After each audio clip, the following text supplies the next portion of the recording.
ജീവിത ലക്ഷ്യങ്ങൾ എന്തും നേടുവാനായി മനഃശക്തി എങ്ങനെയാണ് ഏറ്റവും ശരിയായി ഏറ്റവും ഫലപ്രദമായി ഉപയോഗിക്കാൻ കഴിയുക എന്നതാണ് ഇന്നത്തെ വീഡിയോയിൽ പറയുന്നത്. എല്ലാ ജീവിത ലക്ഷ്യങ്ങളും, സാമ്പത്തിക ലക്ഷ്യങ്ങളാകട്ടെ, മറ്റൊരു കരിയർ ആകട്ടെ, ഒരു ജോബ് നേടുന്നതാകട്ടെ, ഒരു ജോബിൽ ഉയർച്ച നേടുന്നതാകട്ടെ, കലയാകട്ടെ, കായികമാകട്ടെ, മത്സര പരീക്ഷകളാകട്ടെ, സിവിൽ സർവീസ് പോലെയുള്ളതോ എൻട്രൻസ് പോലെയുള്ളതായിട്ടുള്ള മത്സര പരീക്ഷകളാകട്ടെ, മറ്റേത് മേഖലയിൽ നിന്നും സാമ്പത്തികം ആർജിക്കുന്നതാകട്ടെ, എല്ലാ തരം ജീവിത ലക്ഷ്യങ്ങളും നേടുവാനായി മനഃശക്തി കൂടെ ഫലപ്രദമായി ഉപയോഗിക്കണം. അല്ലെങ്കിൽ മനഃശക്തി തന്നെയാണ് ഉപയോഗിക്കേണ്ടത് എന്നുള്ളത് എല്ലാവർക്കും അറിയാം. ആരോട് ചോദിച്ചാലും പറയും, ദേഹശക്തിയാണോ മനഃശക്തിയാണോ ലക്ഷ്യങ്ങൾ നേടുവാനായി പ്രധാനമായും ഉപയോഗിക്കേണ്ടത് എന്ന് ചോദിച്ചാൽ എല്ലാവർക്കും അറിയാം മനഃശക്തി തന്നെയാണ് ഉപയോഗിക്കേണ്ടത് എന്നുള്ളത്. അതിനാൽ എല്ലാ ലക്ഷ്യങ്ങളും നേടുവാനായി മനഃശക്തി എങ്ങനെയാണ് ഉപയോഗിക്കേണ്ടത് എന്നാണ് അറിയേണ്ടത്, അല്ല മനഃശക്തി തന്നെ എന്താണെന്നാണ് അതിനു മുൻപേ അറിയേണ്ടത്.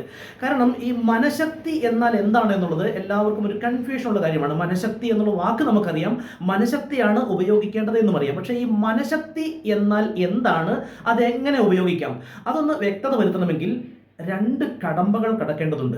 മനഃശക്തി എന്താണ് എന്നുള്ളതിന്റെ ഉത്തരം ഒറ്റ വാക്കിൽ പറഞ്ഞാൽ അത് വളരെ ലളിതമായും സിമ്പിളായും നിസ്സാരമായും തോന്നിക്കുന്നത് കൊണ്ട് നമുക്കത് സ്കിപ്പ് ചെയ്യാൻ തോന്നിയേക്കാം. മറിച്ച് വിശദീകരിക്കാൻ ശ്രമിച്ചാൽ ആ വിശദീകരണത്തിന്റെ ലാഗിങ് കൊണ്ടും നമുക്ക് സ്കിപ്പ് ചെയ്യാൻ തോന്നിയേക്കാം.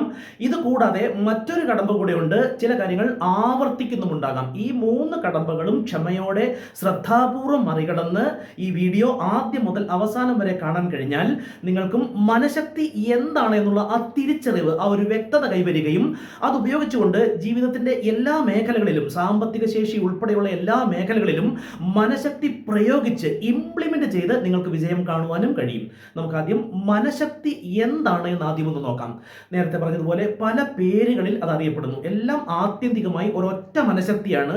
ആ ഒരെണ്ണം ഫോക്കസ്ഡായി നമ്മുടെ കയ്യിൽ കിട്ടുമ്പോൾ നമുക്കിനി ജീവിതത്തിൽ ഉടനീളം അത് ഉപയോഗിക്കാൻ കഴിയും. നമ്മൾ പല പേരുകളിൽ അറിയപ്പെടുന്നു, ആ മനഃശക്തി പല പേരുകളിൽ അറിയപ്പെടുന്നു. ആത്മവിശ്വാസം, ഇച്ഛാശക്തി, ധൈര്യം, ഒരു നെഗറ്റീവ് എടുത്താൽ ഭയം, ബേണിംഗ് ഡിസയർ, തീവ്രമായ ആഗ്രഹം തുടങ്ങി പല പേരുകളിൽ.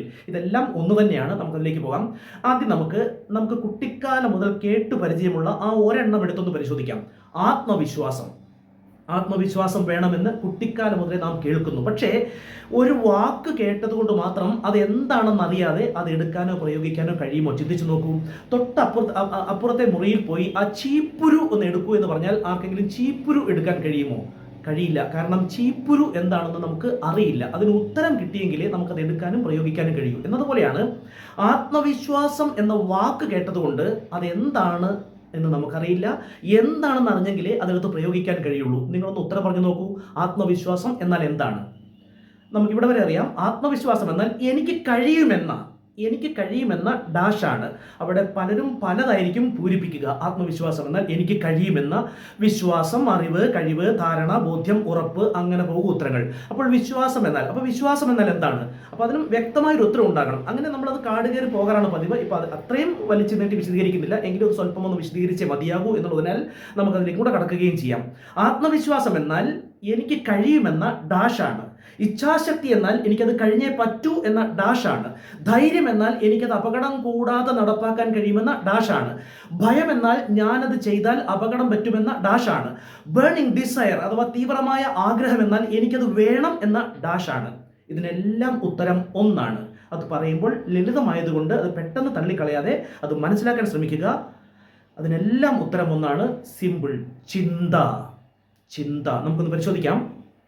ആത്മവിശ്വാസം എന്നാൽ എനിക്ക് കഴിയുമെന്ന ചിന്ത ആണ്. ഇച്ഛാശക്തി എന്നാൽ എനിക്കത് കഴിഞ്ഞേ പറ്റൂ എന്ന ചിന്ത ആണ്. ധൈര്യം എന്നാൽ എനിക്കത് അപകടം കൂടാതെ നടപ്പാക്കാൻ കഴിയുമെന്ന ചിന്ത ആണ്. ഭയം എന്നാൽ ഞാനത് ചെയ്താൽ അപകടം പറ്റിയേക്കുമെന്ന ചിന്ത ആണ്. ബേണിംഗ് ഡിസയർ, തീവ്രമായ ആഗ്രഹം എന്നാൽ എനിക്കത് വേണം എന്ന ചിന്തയാണ്. നിങ്ങൾ ഏതു മനഃശക്തി, ഇങ്ങനെ പല പേരുകളിൽ കേൾക്കുന്ന ഏതു മനഃശക്തിയും എടുത്ത് പരിശോധിച്ചോളൂ. അത് അവസാനം എത്തി നിൽക്കുക ചിന്തയിൽ ആയിരിക്കും. മനഃശക്തി എന്നാൽ ചിന്ത എന്നാൽ മനഃശക്തി, ചിന്ത, മനഃശക്തി. ഇത് മറക്കാതിരിക്കുക. ഇനി ഇതെങ്ങനെയാണ് ജീവിതത്തിന്റെ നാനാ ഏരിയകളിലും പ്രയോഗിക്കുക? സാമ്പത്തിക ശേഷി ഉൾപ്പെടെയുള്ള എല്ലാ ലക്ഷ്യങ്ങളും നേടുവാനായി നമുക്കിത് പ്രയോഗിക്കാൻ കഴിയും. പക്ഷെ നമുക്കിന്ന് എല്ലാ ലക്ഷ്യങ്ങളും വലിച്ചുവാരി ഉദാഹരണം പറയുന്നതിന് പകരം ഒരു ലക്ഷ്യം, പണം എന്ന എല്ലാവർക്കും കോമണായി ആവശ്യമുള്ള ഒരു ലക്ഷ്യം ഉദാഹരണമാക്കാം. മറ്റു ലക്ഷ്യങ്ങൾ ആവശ്യമുള്ളവർക്ക് ഇനി മുന്നോട്ട് പറയുന്ന കാര്യങ്ങളിൽ പണം എന്ന് പറയുന്നിടത്ത് അവരവരുടെ ലക്ഷ്യം റീപ്ലേസ്, അതിനെ മാറ്റി വെച്ച് ചിന്തിച്ചാൽ മതിയാകും. അപ്പോൾ കോമണായി ആവശ്യമുള്ള പണം എന്ന ലക്ഷ്യം നേടുവാനായി എങ്ങനെ ഈ മനഃശക്തി അഥവാ ചിന്ത ഉപയോഗിക്കാം? കാശ് എന്ന് ചിന്തിക്കുന്നവൻ്റെ മൈൻഡ്, കാശ്, പണം, മണി എന്ന് ചിന്തിക്കുന്നവൻ്റെ മൈൻഡ് അത് നേടുന്നതിനായി സപ്പോർട്ട് ചെയ്യുന്നു. അഥവാ മനഃശക്തി അഥവാ ചിന്ത അതിനായി വിനിയോഗിക്കപ്പെടുന്നു. ഇല്ല, അല്ല, ഒല്ല, പൊളിവ്, ഒന്നും ശരിയല്ല, ആകെ പൊളിവാണ്, ഒക്കെ പോക്കാണ്, എൻ്റെ കാര്യം ശരിയല്ല, എന്നെ കൊണ്ടൊന്നും പറ്റില്ല എന്ന് ചിന്തിക്കുന്നതിൻ്റെ ബ്രെയിൻ അതിന് സപ്പോർട്ട് ചെയ്യുന്നു. അവൻ്റെ ലൈഫിൽ അത് നടപ്പാക്കപ്പെടുന്നു. ഇതിന് നമുക്ക് സാമ്പത്തികത്തിൻ്റെ കാര്യത്തിലാണെങ്കിൽ rich mind set opposite poor mind set. മറ്റെല്ലാ മേഖലകളിലെ കാര്യമാണെങ്കിൽ winning mind set or losing mind set. ഇത് നമുക്ക് ചൂസ് ചെയ്യാം, നമുക്ക് തിരഞ്ഞെടുത്ത് അല്ലെങ്കിൽ ഇപ്പോൾ തിരിച്ചറിഞ്ഞ് നമുക്ക് മാറ്റാവുന്നതേ ഉള്ളൂ. അതിനെ നമുക്കിതൊന്ന് ആഴത്തിലൊന്ന് പരിശോധിക്കാം. ഈ രണ്ട് മൈൻഡ് സെറ്റുകൾ നമ്മൾ ഇന്ന് പറഞ്ഞിരുന്നു. ഇന്ന് പ്രധാനമായും പണത്തെക്കുറിച്ചാണ് ഉദാഹരണമാക്കി പോകുന്നത്. എല്ലാം കൂടെ വാരി വലിച്ച് നമ്മൾ പറയുന്നില്ല. അപ്പോൾ നമുക്ക് ആ ഒരു റിച്ച് മൈൻഡ് സെറ്റും പുവർ മൈൻഡ് സെറ്റും നമുക്ക് ആ വ്യത്യാസം നമുക്കൊന്ന് പരിശോധിക്കാം. നമുക്കിന്ന് ചില പ്രയോഗങ്ങൾ സ്വല്പം നെഗറ്റീവാണെന്ന് നോക്കേണ്ട ആവശ്യമില്ല. ദരിദ്ര മൈൻഡ് സെറ്റ് അഥവാ പുവർ മൈൻഡ് സെറ്റ്, ദരിദ്ര മൈൻഡ് സെറ്റ് ഉള്ള ഒരു വ്യക്തിയെയും റിച്ച് ആയിട്ടുള്ള അതിസമ്പന്നനായ ഒരു വ്യക്തിയുടെയും മനഃശക്തി, ചിന്ത, തോട്ട് പ്രോസസ് എങ്ങനെയാണ് വ്യത്യാസപ്പെട്ടിരിക്കുന്നത്? സ്വാഭാവികമായി ഇതൊന്നും അറിഞ്ഞോ അറിയാതെയോ, ഇതെല്ലാവരും ഇത്തരം ക്ലാസ്സുകൾ പങ്കെടുത്തോ ഇത്തരം കാര്യങ്ങൾ കേട്ടോ ഒന്നുമല്ല, സ്വാഭാവികമായി വന്നു ചേർന്ന ആ വ്യത്യാസം എങ്ങനെയാണെന്ന് നമുക്ക് നോക്കാം. ഒരു ദരിദ്ര മൈൻഡ് സെറ്റ് ഉള്ള ഒരു ദരിദ്രന്റെ മെന്റാലിറ്റി എങ്ങനെയായിരിക്കും, അല്ലെങ്കിൽ അദ്ദേഹത്തിന്റെ തോട്ട് പ്രോസസ് എങ്ങനെയായിരിക്കും? ജനിച്ചപ്പോൾ തന്നെ ദരിദ്രന്റെ മകനായി ജനിച്ച്, ദരിദ്രന്റെ വീട്ടിൽ ജനിച്ച്, ദരിദ്ര കോളനിയിൽ ജീവിച്ച്, ദരിദ്ര കൂട്ടുകാർക്കൊപ്പം ദാരിദ്ര്യം പങ്കുവെച്ച് ജീവിച്ച്, ദരിദ്രത്തെക്കുറിച്ച് സംസാരിച്ചും കണ്ടും കേട്ടും വളർന്ന് മുതിർന്നപ്പോഴത്തേക്കും വീണ്ടും പൊളിഞ്ഞുപോയി, ആകെപ്പാടെ പൊളിവിലായി പോയി. കോവിഡ് കൂടെ വന്നപ്പോഴത്തേക്കും എല്ലാം നഷ്ടപ്പെട്ടു. ഉള്ള വീട് ജപ്തിയാകാൻ പോകുന്നു. ഒരാൾക്കൊരു ചെക്ക് കൊടുത്തത്, ചെക്ക് കേസ്, അറസ്റ്റ് വാറണ്ട് വന്നിരിക്കുന്നു. അങ്ങനെ ഈ ജപ്തി നോട്ടീസും അറസ്റ്റ് വാറണ്ടും ഒരുമിച്ച് സ്വീകരിക്കുന്ന ഈ ദരിദ്രന്റെ സ്വാഭാവികമായ ഇത്തരം ഒരു മനഃശക്തി നിയമങ്ങളും അറിയാത്ത സ്വാഭാവികമായ അദ്ദേഹത്തിന്റെ തോട്ട് പ്രോസസ്, അദ്ദേഹത്തിന്റെ ചിന്ത, അദ്ദേഹത്തിന്റെ മനഃശക്തി, ചിന്ത, മനഃശക്തി, അദ്ദേഹത്തിന്റെ ചിന്ത എന്തായിരിക്കും? എൻ്റെ ഒരു ദാരിദ്ര്യം. മൈൻഡിലേക്ക് എന്ത് കൊടുത്തു? ദാരിദ്ര്യം. നാം എന്താണോ മൈൻഡിലേക്ക് കൊടുക്കുന്നത് അതാണ് മൈൻഡ് നേടിത്തരുന്നത്. അതാണ് മനഃശക്തിയുടെ വിനിയോഗമായി മാറുന്നത്. ഇദ്ദേഹം കൊടുത്തു ദാരിദ്ര്യം. ആ മൈൻഡ്, ആ ചിന്ത എന്ത് നേടിക്കൊടുക്കും? ദാരിദ്ര്യം. അദ്ദേഹത്തിലേക്ക് വീണ്ടും എന്ത് വന്നു ചേരും? ദാരിദ്ര്യം. സാമ്പത്തിക ബുദ്ധിമുട്ടോ ദാരിദ്ര്യമോ, അതിയായ സാമ്പത്തിക ബുദ്ധിമുട്ട് വരുമ്പോൾ വീണ്ടും സാമ്പത്തിക ബുദ്ധിമുട്ട് എന്ന തോട്ട് പ്രോസസ് അല്ല, എന്ന ചിന്താ പ്രക്രിയ അല്ല, ആ മനഃശക്തി അല്ല നാം വിനിയോഗിക്കേണ്ടത്. മണി, പണം എന്നാണ് ചിന്തിക്കേണ്ടത്. ഏത് സാമ്പത്തിക മേഖലയാകട്ടെ, ഏത് സാമ്പത്തിക മാർഗമാകട്ടെ, ബിസിനസ് ആകട്ടെ, വൻകിട ബിസിനസ് ആകട്ടെ, സ്വയം തൊഴിലാകട്ടെ, ഒരു ജോബ് ആവട്ടെ, എന്ത് കാര്യമാകട്ടെ, അതിൽ നിന്ന് നമുക്ക് നമുക്ക് മതിയായ പണപ്രവാഹം കൂടെ വരണമെങ്കിൽ നമ്മുടെ മനഃശക്തി കൂടെ അനുകൂലമാകണം. മനഃശക്തി എന്താ? ചിന്ത. അപ്പോൾ നാം എന്ത് ചിന്തിക്കരുത്? ദാരിദ്ര്യം, ഇല്ല, അല്ല, ഒല്ല, പൊളിവ്, കഷ്ടപ്പാട്, എൻ്റെ കാര്യം ശരിയല്ല എന്നുള്ളതല്ല ചിന്തിക്കേണ്ടത്. അവിടെയും മണി, പണം, ക്യാഷ് എന്നാണ് ചിന്തിക്കേണ്ടത്. ഇത് പറയുമ്പോൾ സാമ്പത്തികമായി പിന്നോക്കം നിൽക്കുന്നവർ പറയും, അറിയില്ലായിരുന്നു, ഞങ്ങൾക്ക് അറിയില്ലായിരുന്നു, എനിക്ക് അറിയില്ലായിരുന്നു. അറിയില്ല എന്നുള്ളത് കൊണ്ട് ഈ ലോകത്തിലെ ഒരു പ്രവർത്തനങ്ങളും ഓപ്പോസിറ്റായി പ്രവർത്തിക്കില്ല.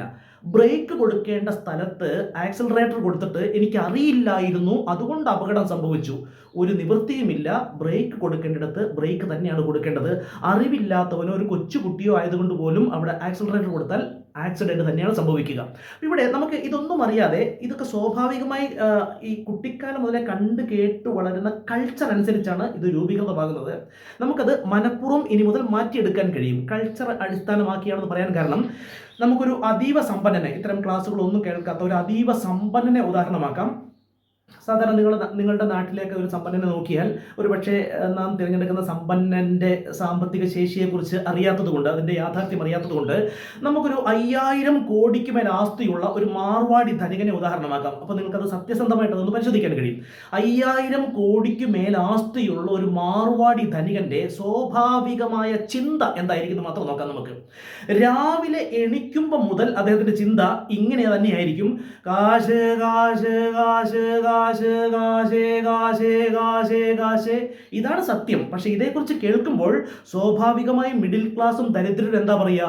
അയാളുടെയൊക്കെ ഏത് നേരത്തെയും ചിന്ത കാശിനെ കുറിച്ചാണ് എന്ന് കുറ്റപ്പെടുത്തിയാണ് ചിന്തിക്കുക. അദ്ദേഹത്തിൻ്റെ റൈറ്റ് തോട്ട് പ്രോസസ്സാണ്, റൈറ്റ് തിങ്കിങ് ആണ്, റൈറ്റ് മൈൻഡ് സെറ്റാണ്.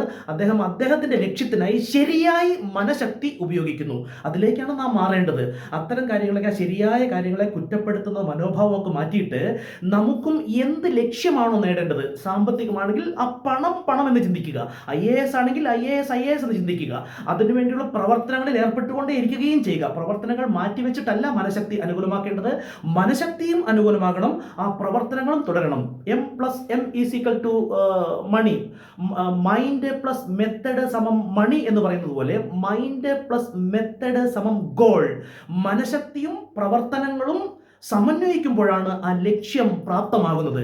ഇവിടെ ഒരു കാര്യം കൂടെ, ശാസ്ത്രീയമായ ഒരു കാര്യം കൂടെ, ഒരു മനുഷ്യന്റെ തലച്ചോറിലൂടെ ഒരു ദിവസത്തിൽ 36,000 മുതൽ 72,000 ചിന്തകളാണ്. മനഃശക്തി, ചിന്ത മനഃശക്തി എന്നുള്ളത് ഒന്നുകൂടെ ആവർത്തിച്ച് ഇടയ്ക്കൊന്ന് ഓർമ്മിപ്പിക്കുന്നു.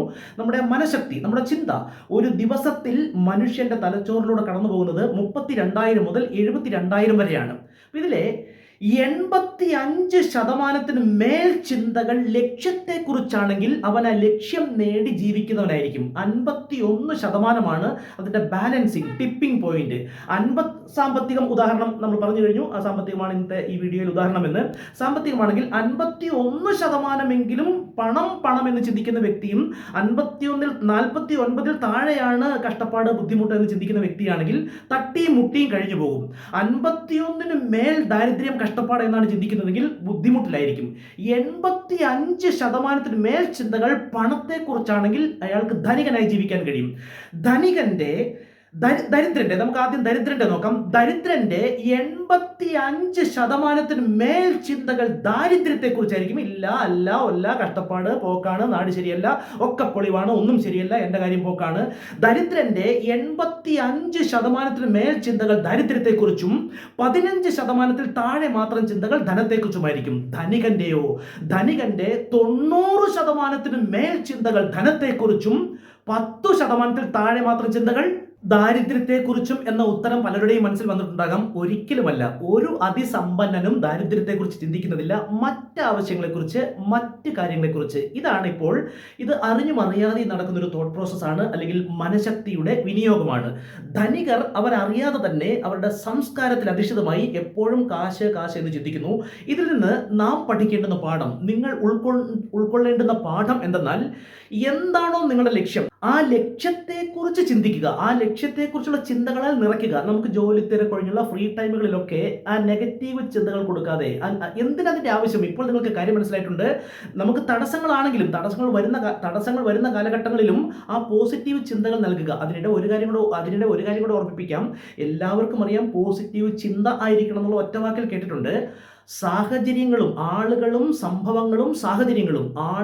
സംഭവങ്ങളും സാഹചര്യങ്ങളും പോസിറ്റീവ് ആയിരിക്കുമ്പോൾ പോസിറ്റീവായി ചിന്തിക്കാൻ ആർക്കും കഴിയും. അതല്ല positive mentality. People, circumstances and events, ആളുകളും സാഹചര്യങ്ങളും സംഭവങ്ങളും നെഗറ്റീവ് ആയിരിക്കുമ്പോഴും നമ്മുടെ ചുറ്റുവട്ടത്തുള്ള കാര്യങ്ങൾ നമുക്ക് പ്രതികൂലമായിരിക്കുമ്പോഴും പോസിറ്റീവായി ചിന്തിക്കാൻ കഴിയുന്നതിനെയാണ് പോസിറ്റീവ് മനോഭാവം എന്ന് പറയുന്നതും കൂടെ ആഴത്തിൽ മനസ്സിലാക്കുക.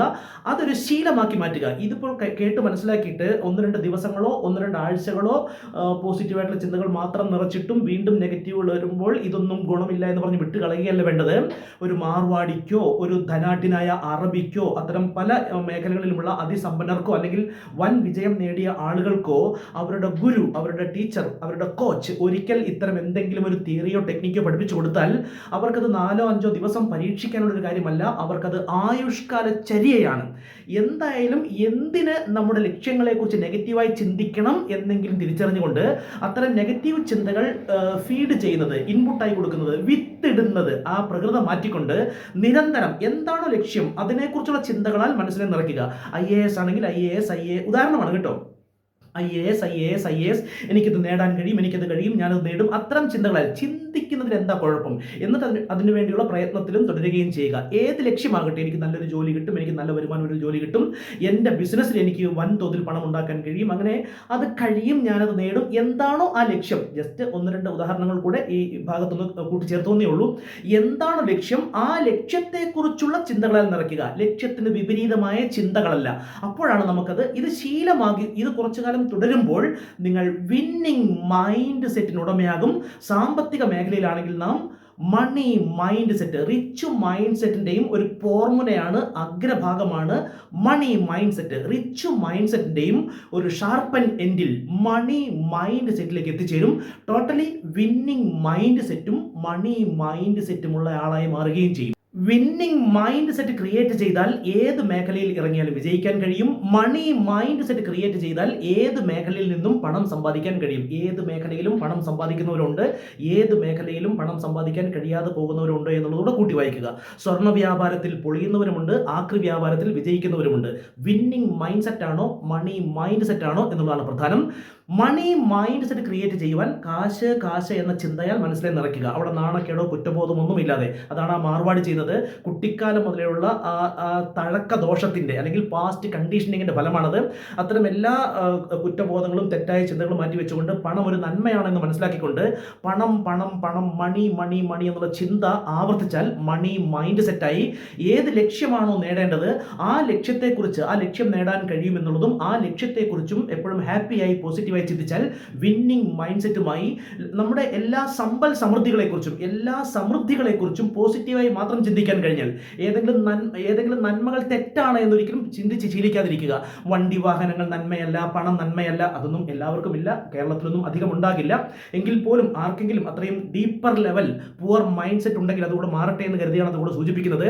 എല്ലാ അബണ്ടൻസ്, എല്ലാ സമ്പൽ സമൃദ്ധികളെക്കുറിച്ചുമുള്ള എന്തെങ്കിലും തെറ്റിദ്ധാരണകളോ തെറ്റായ ചിന്തകളോ ഉണ്ടെങ്കിൽ അത് മാറ്റിവെച്ചുകൊണ്ട് എല്ലാ നന്മകളെക്കുറിച്ചും എല്ലാ സമ്പൽ സമൃദ്ധികളെക്കുറിച്ചും പോസിറ്റീവായി മാത്രം ചിന്തിക്കാൻ തുടങ്ങിയാൽ വിന്നിംഗ് മൈൻഡ് സെറ്റുമായി. ഇപ്പോൾ നിങ്ങൾക്ക് കാര്യം മനസ്സിലായിട്ടുണ്ട്. ആവശ്യമെങ്കിൽ ഈ വീഡിയോ ഒന്നോ രണ്ടോ പ്രാവശ്യം ആവർത്തിച്ച് കണ്ടാൽ നഷ്ടമാകില്ല. അതിൽ നിന്ന് നിങ്ങൾക്കൊരു കോർ പോയിന്റ് ലഭിക്കും, ഒരു കാമ്പ് ലഭിക്കും. അത് നിങ്ങളുടെ വിജയം ഏത് മേഖലയിലാകട്ടെ, നിങ്ങളുടെ സക്സസ്, നിങ്ങളുടെ വിജയം ഉറപ്പാക്കുകയും ചെയ്യും.